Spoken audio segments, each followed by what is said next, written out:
Hello, my name is Geogen and welcome back to Armored Warfare. Today I'm going to go through update 014 changelog and give you guys watching the most necessary information to do with the patch with regards to changes and additions. So without further ado, we'll begin.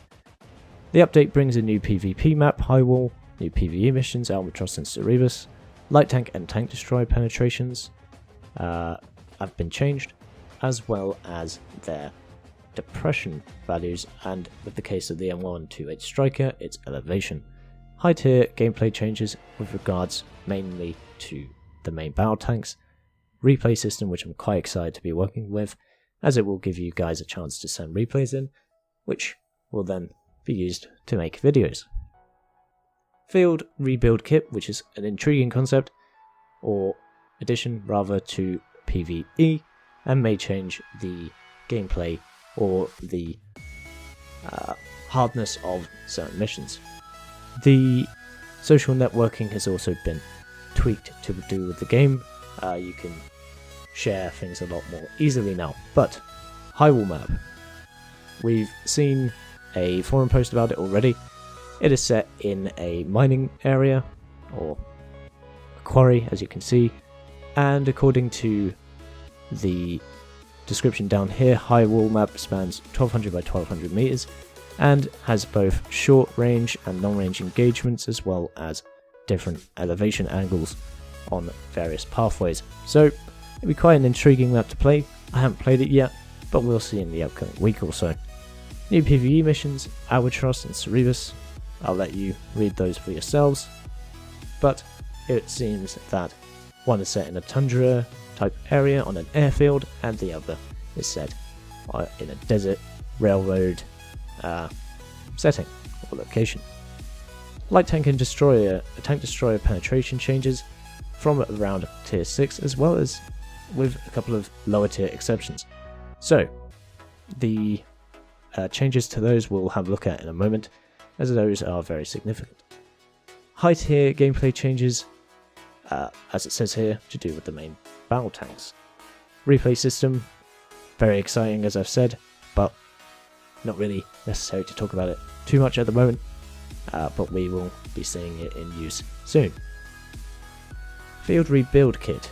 The consumable is a new addition to PvE and the game, where you can be revived if you are killed, and you will be given 30 seconds to do this upon your death. After you're revived, you have 60% hit points and ammunition at a certain point in the map that you can choose, I would assume. The kit can also be used for players who are still alive, which will restore them to 100% hit points and some of their ammunition. Social networking, yada yada yada. List of changes. Gameplay mechanisms. Falling damage has been changed. As a result, grazing collisions with terrain should no longer deal damage. SPG class in PvE, reputation and credits bonus has been increased from 20 to 40%. Has no impact on PvP players, however. Implemented some optimization. Wow. Implemented some optimizations geared towards improving AMD systems. Performance on AMD systems. Various user interface changes, but armor changes. Here we go. Wheels no longer grant bonus armor, so this should greatly reduce strange behavior firing at the sides of vehicles, especially at lower tiers. Underbelly armor has been redone, reducing its effectiveness, which means you will most likely be able to penetrate a vehicle rising over a ridge who is above you, and you can shoot into their lower plate. Their underside plate. The changes to high tier main battle tanks have begun. Tier 7 through Tier 9 MBT driver hatches should no longer ricochet shots from non-auto cannons. That's quite an intriguing concept and may well give lower tier players in high tier matches a bit more of a chance if they know where to shoot. The cupolas have also changed. On MBTs, it says here, improve MBT, Improved cupola performance on the turret as well, reducing in cupola hits being more reliable regardless of angle. Testing the system still. This can be used with autocannons as well as high caliber weapons. Previously, shooting cupolas that were not part of MVT turret did an additional 10% damage. This critical damage has been removed, however, and now shooting a cupola will do normal penetration damage. Light tanks have also been adjusted and now gain the same damage reduction to turret cupolas, like the MVTs. Vehicle cannons will no longer ricochet enemy shots, but now here come lots of statistic changes. AMX 10P Pack 90 have had its penetration improved, its depression improved to -10 over the front, sides and rear. The B1 Centauro, which many argue needed a buff, has had its AP ammo changed, both its stock and upgraded, and its heat penetration improved.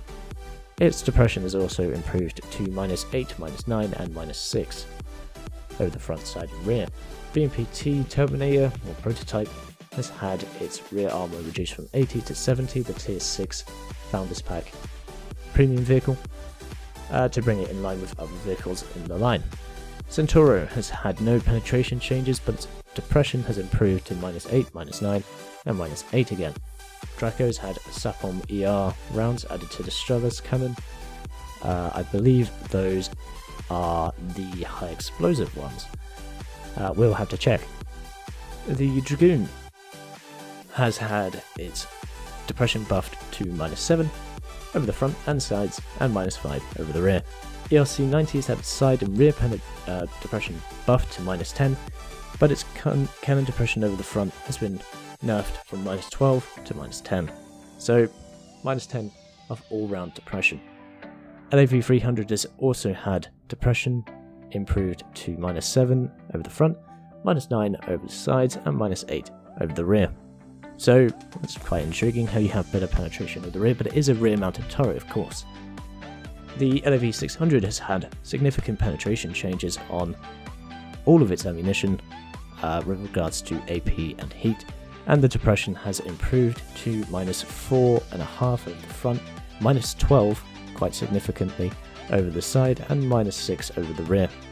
M1 Abrams has had its visual module changed to be in line with that of the M1A2 and the M1A1, which I believe have much bigger and wider turrets in comparison to the older M1 Abrams model.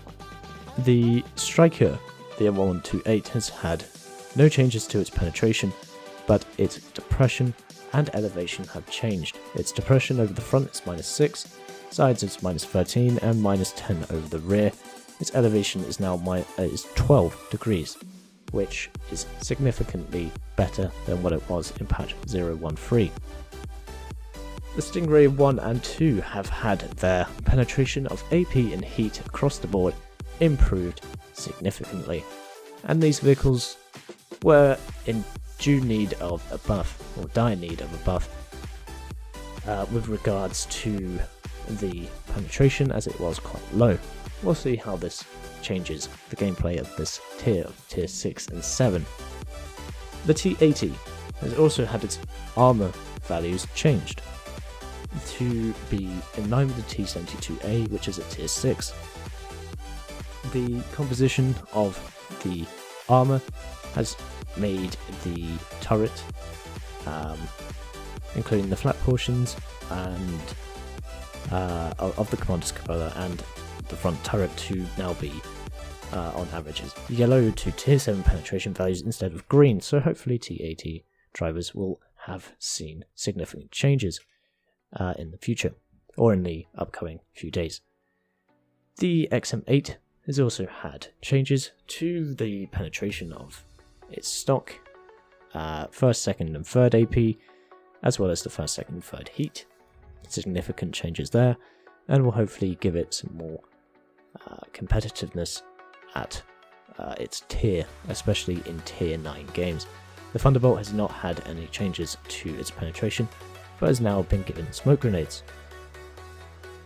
And the last two vehicles are the Warrior.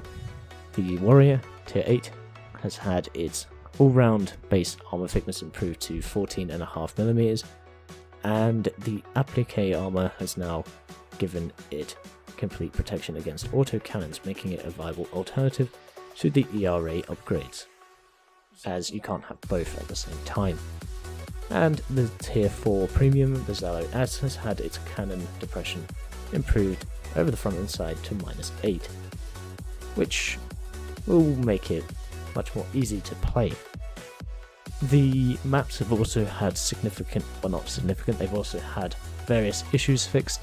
Coastal Threat, Cold Strike, Ghost Field, Lost Island Pipelines, Port Storm, River Point and Roughneck all have had various visual changes improved or fixed.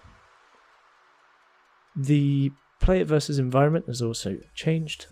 The missions, rewards for certain missions have been improved. With regards to the primary objectives, I'll let you read that. But those maps which are longer will hopefully give players a better reward payoff for the amount of time invested. So, there you go. I'd recommend pausing the video if I'm going too quickly. The maps have also had corrections to do with lighting and the minimap, and then there's loads and loads and loads of changes down here to do with vehicles and maps. Vehicles in terms of things like the Challenger 1 with the stats in the garage when they changed the applique armor packages. So there we go. All the things you need to know. Quite specific changes to the tank destroyers and the light tanks of tier 6 and above, with the exception of the Pack 90 as well as Zalo S. But a lot of gun depression changes, and with the case of the Striker, elevation changes, as well as significant changes for the penetration for the Centauro, for the LAV 600, the Stingray Run 1 and 2, and the XM8. So a few things that I've noticed in the game as well. If we go to dealers, if we go to Wolfie Dealer, we can see on the left hand side we have a new premium, a tier 7 premium, the M113 for ATGM, which as we can see is a tank destroyer, and it will cost you 5,500. Its stats, I'll let you look for yourselves when you load the game, but 5,500 gold is the equivalent of 21.99 in euros. So another couple of things I've noticed are down here we can see the Leo or the Leopard 2 A7. We can preview that. I'm not sure if we could in the previous patch, but there it is. I can remember if we could, but definitely we couldn't see the XM1A3, the new Abrams, or the upcoming Abrams, which looks remarkably like an M1A2, funnily enough. The lower plate looks a bit different, I believe. Let's just check that actually. Yeah, the lower plate looks a bit thinner. Yeah, a lot thinner. So yeah, there you go. There's a change there. Upcoming tier 10 main battle tanks. Upcoming tier 10 AFV, the Sphinx. There it is. A lot of cage armor around here. Over the front of the driver area. A 40mm cannon, I think this is, or a 30mm. I believe that's a 40mm. Smoke canisters, and that's about it. Maybe it will have a launcher of some sort later on as an upgrade. We can't obviously look at that.